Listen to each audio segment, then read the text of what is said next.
I would like to continue our discussion about chapter 9 of the Platform Sutra, commented by Venerable Master Xing Yun, and the book is entitled as The Rabbit's Horn. And we're on the second part of the discussion on chapter 9, which is entitled as Dharma Protector. And so here, this is what usually in the Chinese, at the entrance of the Chinese Buddhist temple, you will see the Dharma protector, actually two Dharma protectors. On the right-hand side is Wei Tuo Pusa. And like what I show on the slides, and the other one would be Qie Lan Pusa. So Dharma protector, as far as we understand, it's one who protects the Dharma, or one who protects the lineage of the Buddha's teaching. And so at the beginning of the second part of the commentary on chapter 9, it starts with the discussion of pure mind. And it says that pure mind is actually not different from intrinsic nature. So in the discussion of the Platform Sutra, we learn the terms intrinsic nature or 自性. And sometimes we say original nature, 本性. And in the Mahayana Sutra, Lotus Sutra, it talks about 佛性. So we know that 佛性, the Buddha nature, it comes from India, and during the Mahayana movement, then it is transmitted through Central Asia to China. So in this time in China, in Tang Dynasty, the idea of Buddha nature is familiar. The people in China are familiar with the term Buddha nature. But why in the Platform Sutra, that Master Huineng, he emphasized, he talks more about the intrinsic nature, 自性, okay, than Buddha nature. And that is a transition from the use of Buddha nature to intrinsic nature. And if we know the development of the Chinese Confucius philosophy, also it is a time that the Confucianism is also, while competing with Buddhism, by itself, it also borrow some ideas from Buddhism. So the Chinese people, we are familiar with the discussion of human nature, and in this time period in Tang Dynasty, while people are learning Buddhism, we know that Buddhism has to do, the great masters often says that our cultivation must initiate it from the mind. Everything starts from cultivating our mind.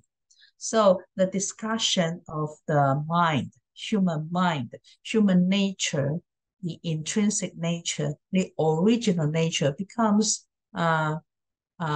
more popular among the Chinese Buddhists. Okay, so this is a brief introduction of why in this time period we are more associated with the term intrinsic nature, and especially in the Platform Sutra.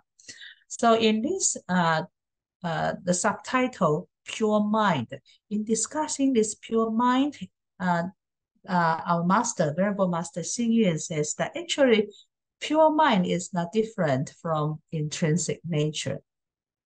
That means while Master Huineng keep on talking about the development, the discovering of our intrinsic nature. While in modern time, when we promote humanistic Buddhism, we can use a simpler term where everyone can be more familiar with. It's more acceptable for most of the modern people is pure mind. Okay?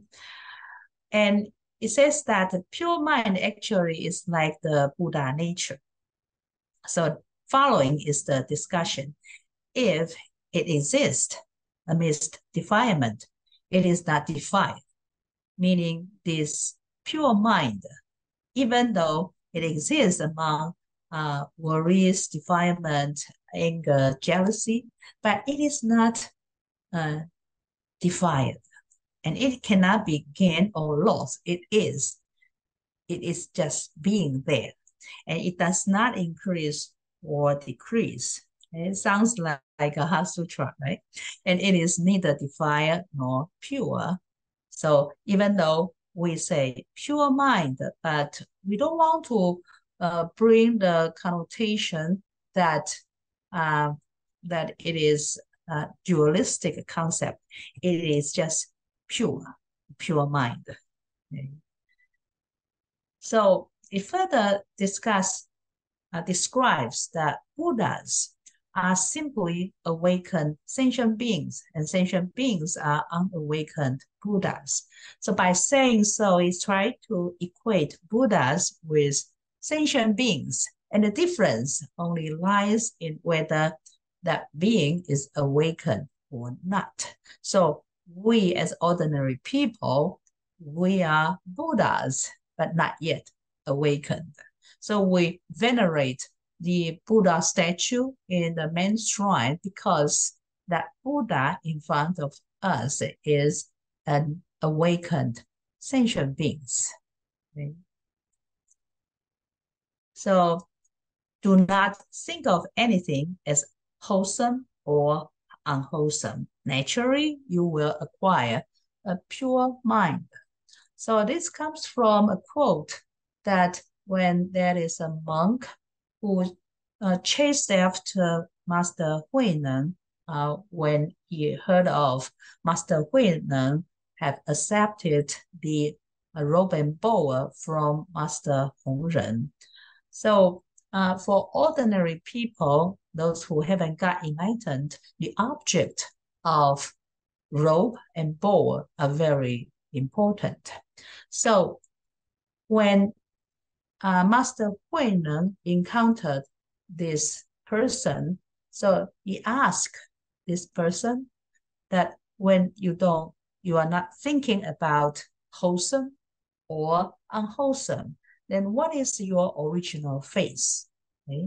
So in Chinese, 不生善, 不生恶. So when you are not thinking about anything wholesome or unwholesome, then what is your original face? And here our master is answering, do not think of anything as wholesome or unwholesome. Then you got your pure mind, you got your Buddha nature, or you got your intrinsic nature. Okay? So it is a natural flow. You don't make effort to obtain something from doing thinking of wholesome or unwholesome. Okay, so like this picture, when I see this picture, this is a young monk sort of pondering or meditating in front of rows of Buddhas. Okay, so maybe he is thinking of wholesome or unwholesome. Okay, so we have that kind of moment when we enter the main shrine, standing or sitting in front of the Buddha statues. So we meditate, and we don't have to think of anything as wholesome or unwholesome. We're just standing there and then facing the Buddha. okay? Our thinking is neutral, okay? So at that moment, we have attained a status of calmness of our mind, okay? And if you experience that, and that is what we say, pure mind, even though that kind of experience is just momentary. So in discussing, this is still under the subtitle, Pure Mind. So the writer says that all phenomena would return to one, and it is from one that all phenomena arise. So everything in this world, okay, it will come back to one. Why is that? Because everything in the world is interrelated. Okay? Remember that in the sutras, it talks about Indra's net. So everything is just like one dot in a net. And because of the net, it is connected. It's just like the network in the modern world. So you're building your network, or you are networking with others so that you are connected with the outside world. And therefore, in Instagram, that you have many followers, and that make you feel that you are connected with a lot of people. So that kind of concept we can apply to everything, all phenomena in the world, the natural things like trees, like clouds, sky, rivers, ocean, mountains, rocks, stones, pebbles, everything in the world, all phenomena, that they are connected. Just imagine visualizing that they are in your networking with the outside world. And we are not isolated from any one of the object in the Indra's net, in its networking. Okay? And so that everything, that one, okay, it is from that one that all phenomena arise, meaning that it's vice versa. So you see one thing, you see everything in the world. Okay? And that's why when you see a drop of water, say for example, and that drop of water includes everything. It is connected with all phenomena in the world, and including we ourselves, the observer of that one drop of water, we are in the reflection of that drop of water. Okay? So everything is inseparable. We are in oneness.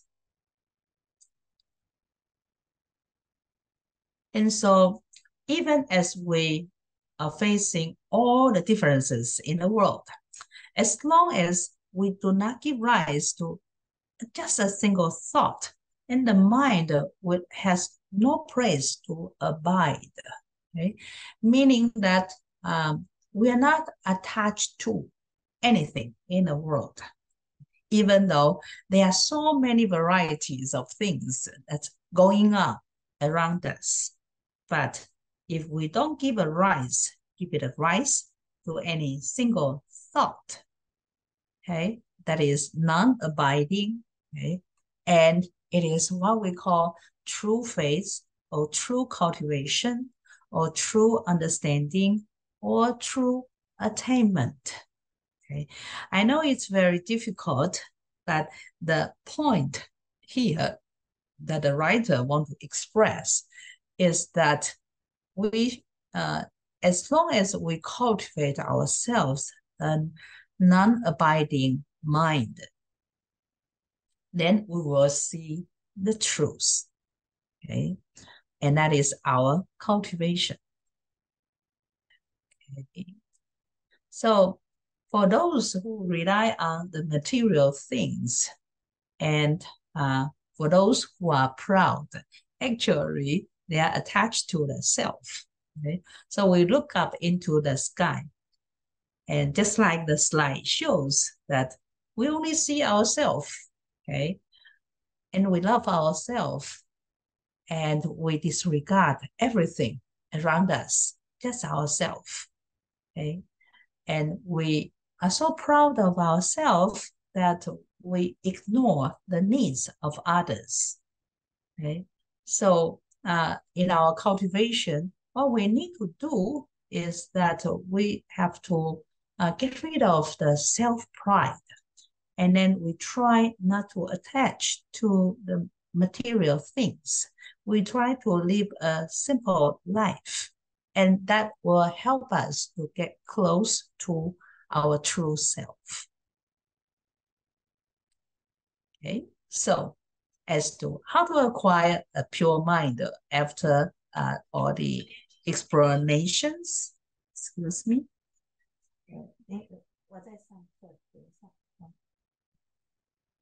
Okay, sorry.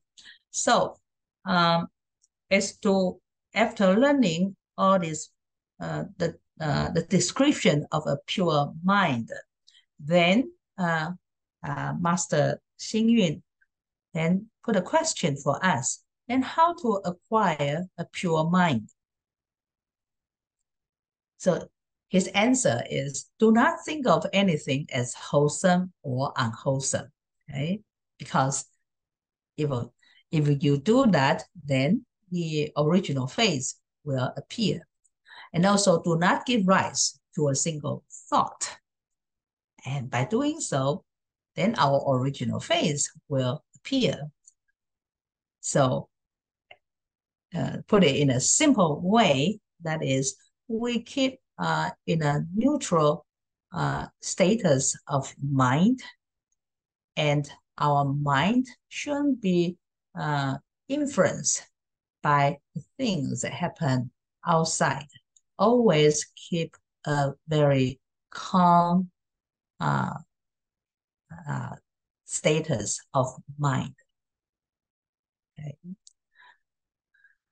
Okay, so much we have finished the first subtitle, Pure Mind. And next, the discussion is about patriotism. Right? So we think that as a practitioner, we should just rejecting sort of turn away from the worldly stuff, right? But let's think about what the founder of Buddhism, Shakyamuni Buddha, has experienced.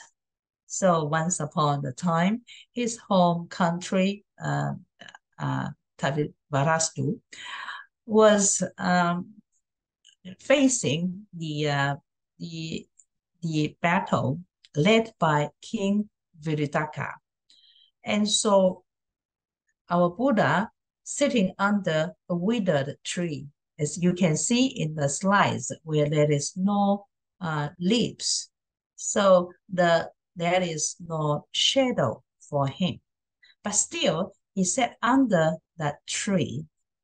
And then when the king led his army to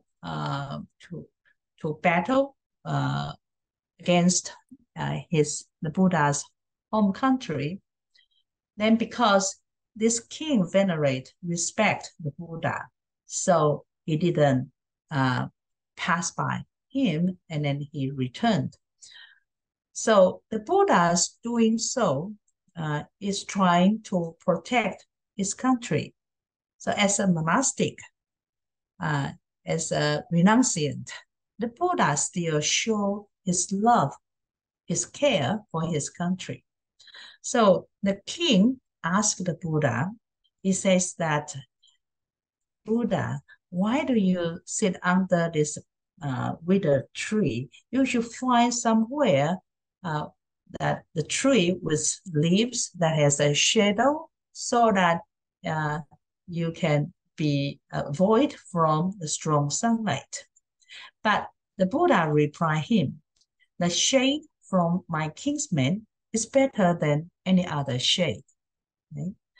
So this tells us that the Buddha is a very loyal and filial person, loyal to his country, filial to his parents, and his father, okay, is the king of the country that he wants to protect from the battle with the King Viridaka.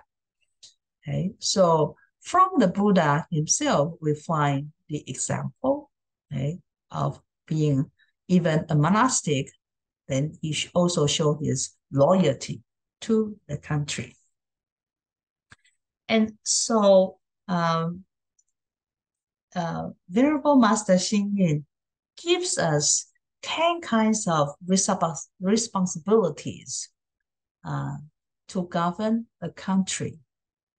So Master Xing Yun, speaking from his perspective as a monk, to express his love for the country. Okay? And there are 10 responsibilities. Let's go through all this one by one. He says that we must see the world with the wisdom eye. Okay? And we must support the country with merit and wisdom. And we must allow the people to live in peace and be joyful so that the country may flourish and the people may live at ease. So we should overcome anger so as to prevent disasters. Now we think of the war between Russia and Ukraine, the war between Israel and Palestine. So if the leader of a country, if they are angry at each other, then there will be disasters for the civilians. Okay. Number 5, to protect the people from difficulties so they can be fearless. And so the people of a country, they want to live in a peaceful environment. They don't want to see disasters, especially man-made disasters like war. Okay? They want to live at ease. And so therefore, all this needs wisdom. Okay? Number 6 is to appoint capable sages and advisors to serve the country and participate in the nation's affairs, and allow the people to live peacefully, manage the country with the Dharma. This is important that we learn from King Ashoka. King Ashoka also made use of the teaching of the Buddha to manage the country. And last week, we talked about Empress Wu, okay, Wu Zetian.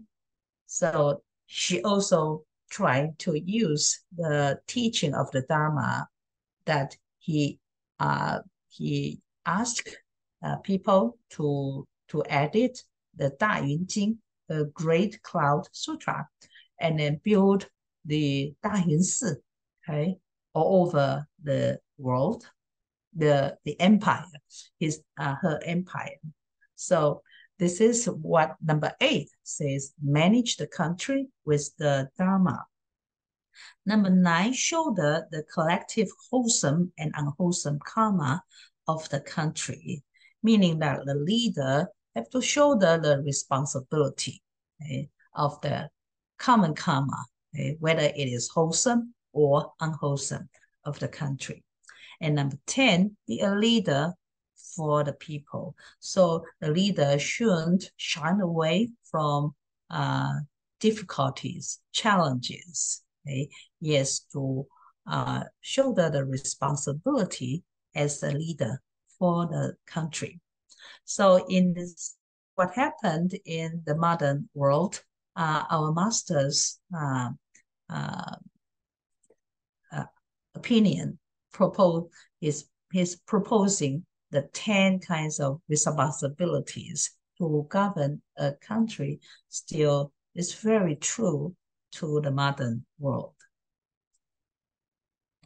And so he discussed about that a country needs Buddhists, and Buddhism also needs the leader of the country. But here we focus on how a country needs Buddhists. It's because the Buddha's teaching is able to purify the minds of others, to change the customs of the people, to offer moral strength and spiritual fortitude to the society. And with Buddhists, we are able to provide comfort to those in pain and provide encouragement to those without hope. Especially in the time of difficulties, we will see that people really are in need of comfort, right, from others. You can see that in these 2 days that we see the news that there is ceasefire in Gaza, and Hamas is releasing the hostages. And we see when the hostage being released, and we see their families are so happy. And those who are not yet released, the family members, they are in extreme pain. So when people are under this kind of stress, they need comfort, they need encouragement. Okay? So we Buddhists, we can play that role of helping others, caring for others. And then so that is how a country needs the Buddhist, okay? Because the teaching of the Buddha Dharma, it gives us examples of how we as ordinary human beings, but still with the understanding of the Buddha's teaching, we can extend our hands to help others. Okay, so the third subtitle of the commentary in this chapter is Decline the Invitation. Now, it refers to the sixth patriarch, Master Huineng. So, in his time period, actually, the other national master, Master Shenxiu, who is also regarded as the sixth patriarch of the Chinese Chan school. Now, Master Shenxiu is already being respected by the emperor, but he's not selfish. He also proposed to the court that the emperor should also invite Master Huineng to the capital city. Right? But Master Huineng declined it. Okay? And his reason, we don't know from the Sutra. So Master Xingyun, the writer of this book, he gives us his answers. For one, he thinks that it is difficult for one place, the capital city, to have two great teachers at the same time. So this is speaking from Master Xingyun's perspective. And we think that it is so true, right? So you only venerate one master, especially in the ancient time, that the media, there is no such convenient media, just like nowadays. So only one great national masters is enough. If you have two, then people will start to compete. The followers will start to compete. So therefore, Master Xing says that Huineng would rather just stay in the south, not going to the north. Second possible answer is that that Master Huineng, he want to get away from the busy atmosphere environment of the city, and he doesn't want to attach to the wealth nor to the fame. And not to mention that the fifth patriarch, Hongren, also admonished Huineng after his ascertain his enlightenment. So Hongren told Huineng, you'd better stay in the south. You have great affinities with the southerners. So he sort of followed his teacher's advice. Number 3, possibly, is that because Huineng, according to the description of the platform, Master Huineng was short and dark in skin and not so handsome looking. Okay, so he think about his own appearance, and he saw that if he went to the north, then the people in the north would disrespect the Dharma because of his appearance. His appearance refers to Master Huineng. Okay? So these are the reasons that Venerable Master Xing Yun gave us. And you can also have your own answers to that. Right?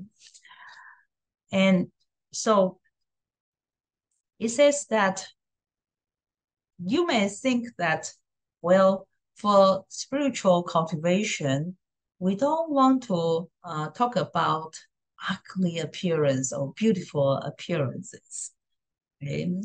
So it is more important that we initiate our body mind or Fa Pu Xin, okay? That each one of us, we have that body mind in us, but it just needs us to initiate it, to develop it, right? And then so that we can make great vows. And ugly monks who nonetheless beautifully cultivate the way. So there is a Chinese term for this, means 丑生俊道. Even though you have ugly appearances, but your cultivation is very beautiful. So that is a literal translation of that term. And so we are to practice Chan and learn the way. So we don't want to be obstructed by the appearance. We just want to go directly to our mind, to initiate our body mind. Okay, so that is my presentation of this chapter. It's very short, so I only pick up 3 topics to discuss with you. Do you have any comment or any questions about my presentation today?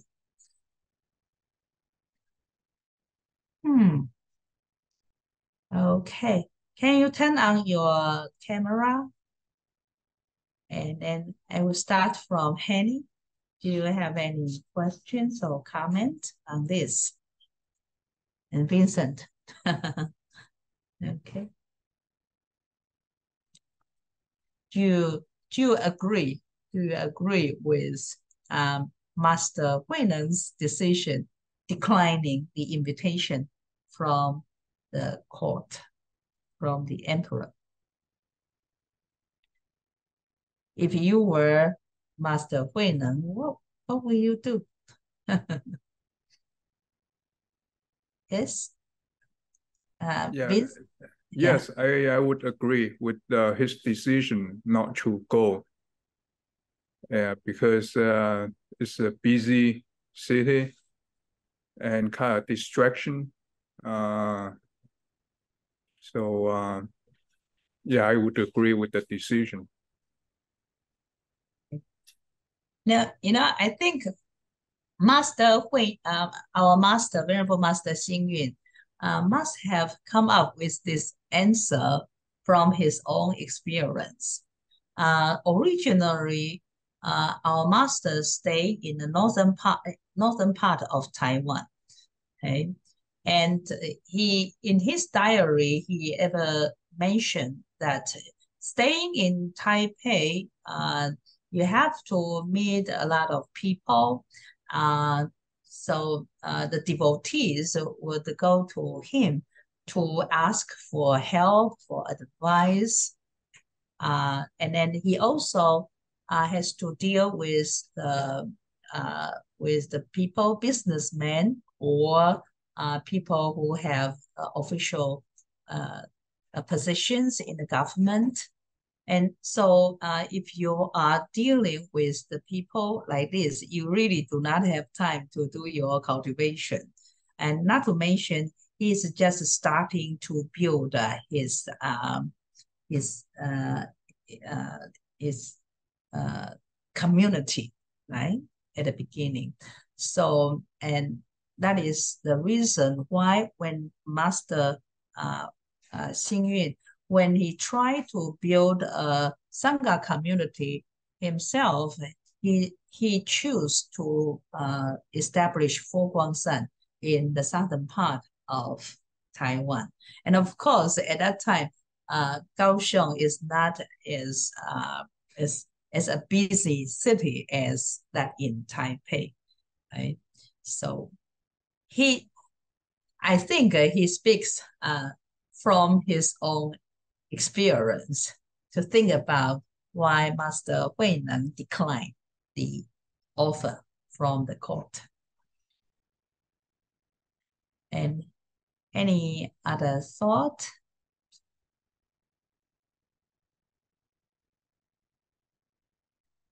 Did you want to discuss more about the pure mind? It's a it's a very important topic that in the Platform Sutra, uh, uh, like what we learned from his very famous gatha, that um, uh, the body is not a Bodhi tree, okay? And then the mind is not a clear mirror stand, okay? And then originally there is nothing, then why bother in uh, wiping off the dust? Okay, so for Master Huinan, there is originally nothing there. And so the discussion of the pure mind is not asking us to do the wiping, wiping off the dust. The point is to help us to understand that in each one of us, we have that pure mind. And it is an easy path to connect ourselves to that pure mind. And what is that? Do not arise a thought in our mind when facing the various phenomena. And on the other hand, is that do not arise in our mind the discrimination of the things. Okay, not thinking about wholesome or the unwholesome. Do you have any question about that? About how to get that pure mind? Or do you agree with the argument about that?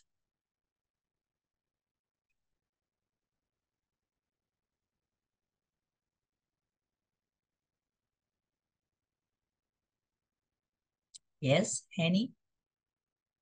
Can you actually, Venerable, give the example of wholesome and unwholesome thought, not to give rise to the wholesome and unwholesome thought?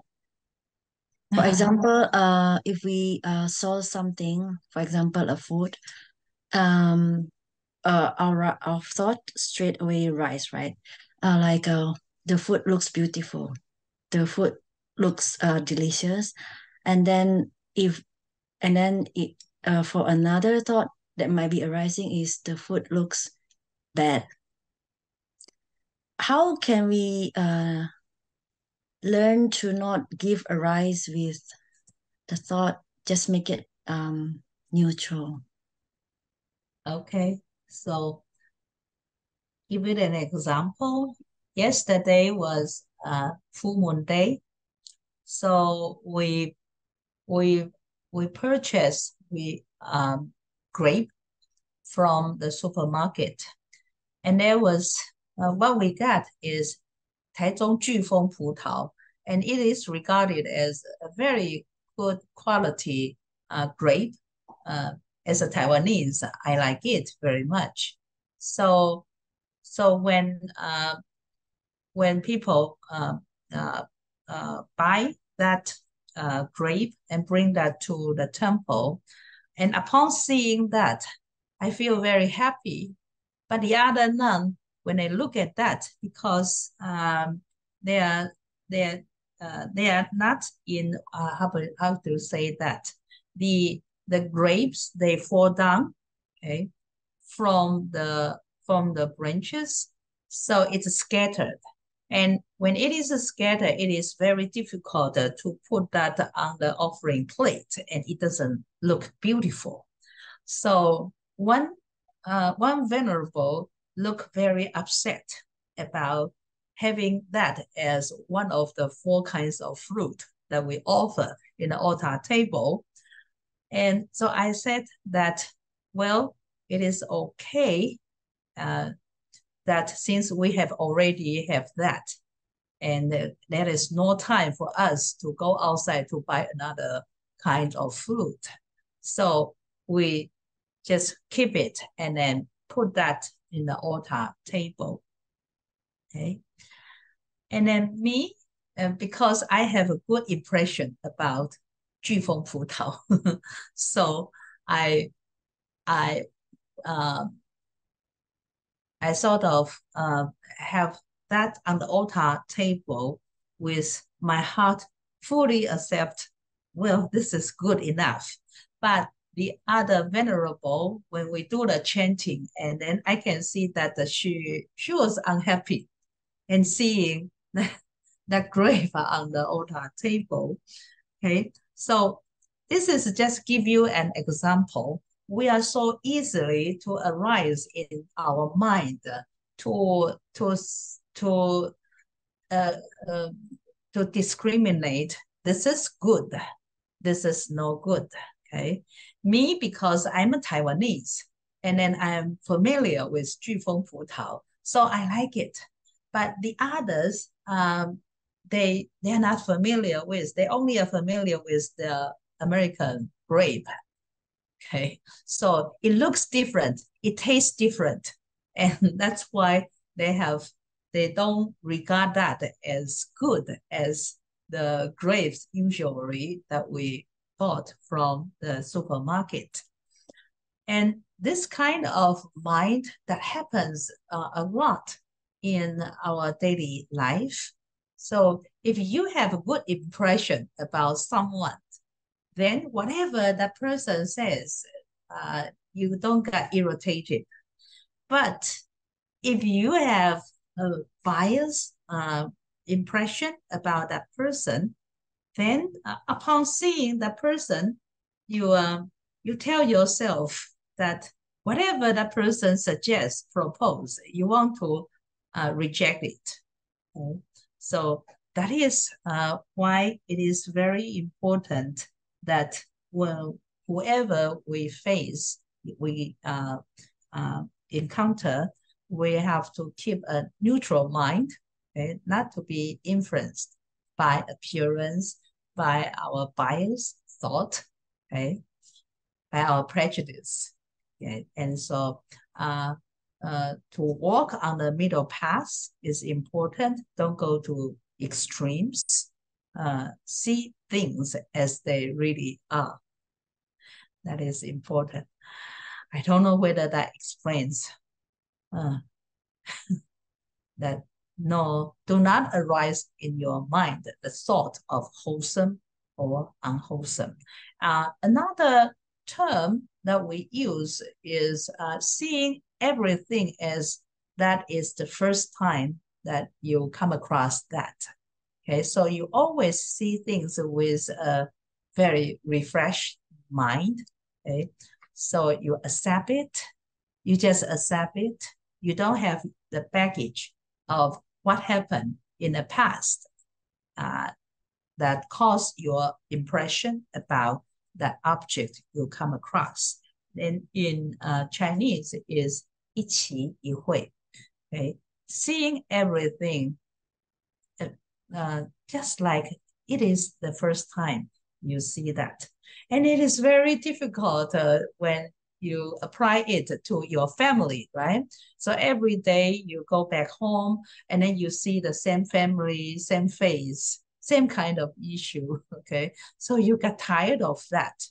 But the Buddha's teaching is that you see them just like it's the first time. And because it's the first time, so you are eager to meet them, okay? You want to know them more, okay?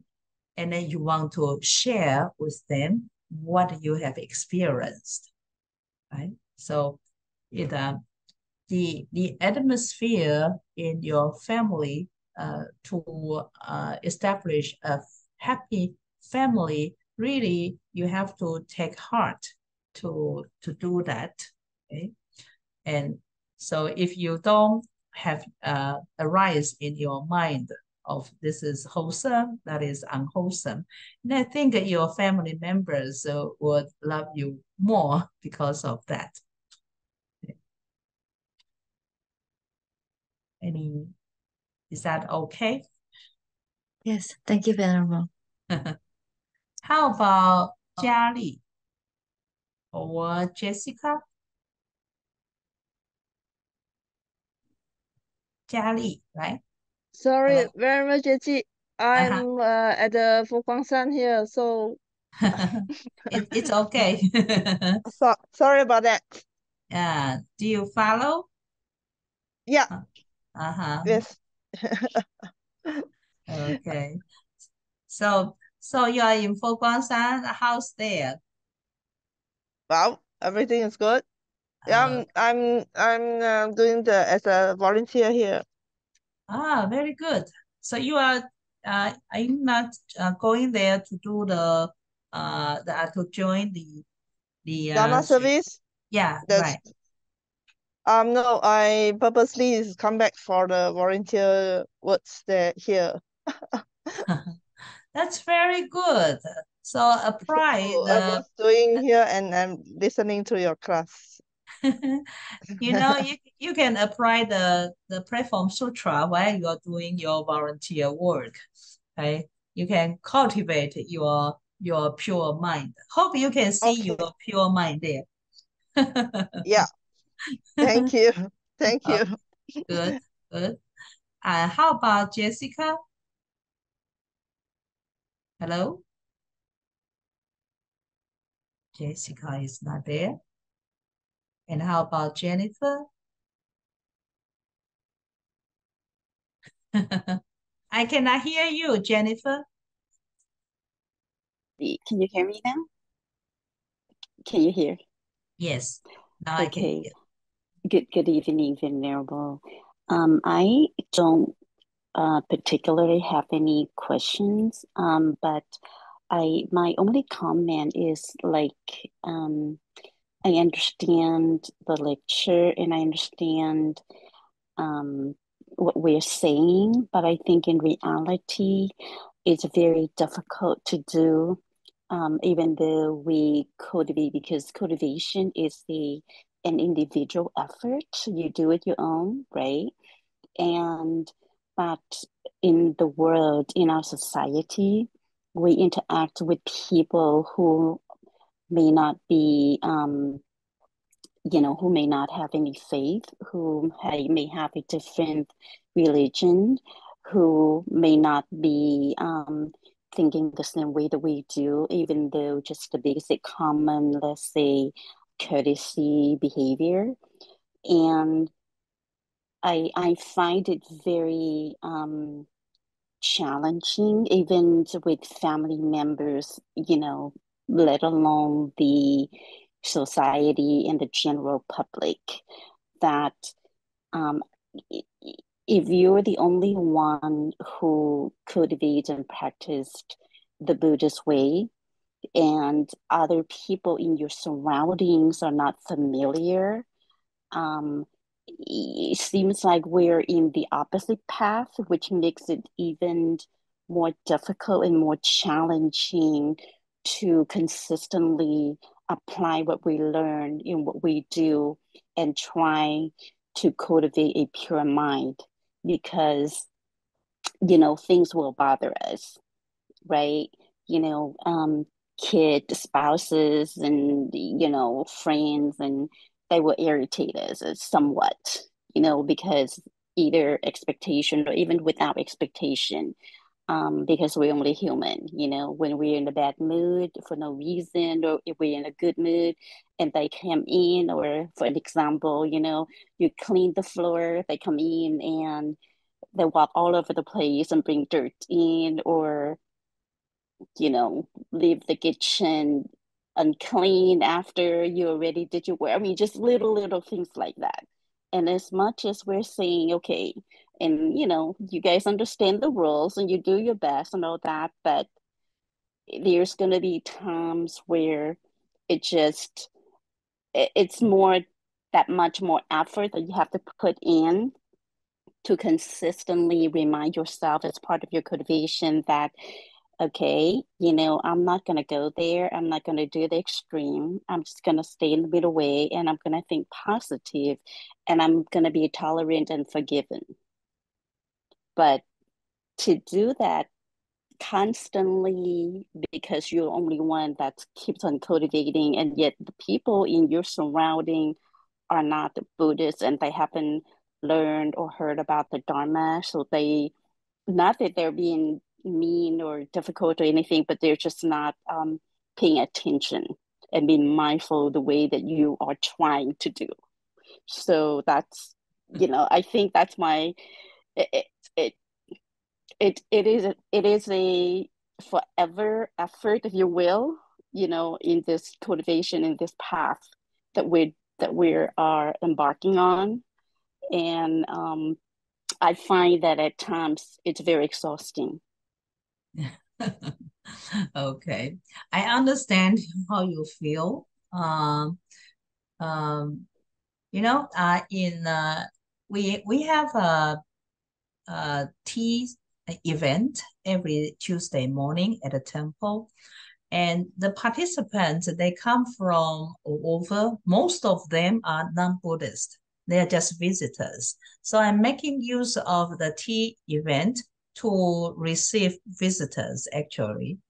And from the discussion and sharing, so I express my Buddhist perspective, and it depends on each individual whether they accept my opinion or not. But at least I express my concern, my care about what happened in the world. And so while they are listening, some of them would share with me what their faith background would see the things happen in the world. So it's more like an interface discussion and sharing. And some of them, they just sit quietly and listen to the discussion and sharing. So for me, it is not that urgent or that important to get all the group members to agree with me, okay? To agree with my Buddhist perspective. The most important thing is that we get our idea across to other people and let them understand that there is this way to see the world. And my master, Venerable Master Xing Yun, says that each one of us, we are the seed, we are the Bodhi seed. Okay? And then we want to plant more Bodhi seed in the world. So I'm just doing my duty, okay, to plant the seed, the Bodhi seed, and whether they will grow and sprout and blossom or not, I don't know. But at least I try to initiate the first step to plant the Bodhi seed. And so with my family also, not all of my family follow my way of thinking. And my opinion, sometimes they will just close their ears. They turn their head away from me. But still, I share with them what I think. So our master, Venerable Master Xing Yun also experienced that during his Dharma journey in spreading the Dharma with people. So do not be discouraged from the feedback, the negative feedback from other people. I believe that in sharing with others, in seeing what happened when we watch the TV news, knowing about the tragedies happen in the world, the battle, the dispute that happens over the world. When we watch the news, we arise in our mind that we want to share the Dharma with them, right? And it is that kind of incentive that move us towards learning more Dharma, and then to inspire ourselves to have more courage to share with the Buddha's teaching with others. I know that the family members is the most difficult student, are people that we want to share the Dharma because they are so close to us, and they sort of sometimes they are very judgmental. And then they don't want to listen to us. So we turn to the Buddhist community, say, for example, the temple that you attend to, and because these people, they are more likely to accept your perspective because we all follow the Buddha's teaching. And not to mention, if you stay your community in FoGuangHuB Buddhist temples, then we all know that humanistic Buddhism is what we want to promote to continue the lineage of Master Xing Yun's teaching.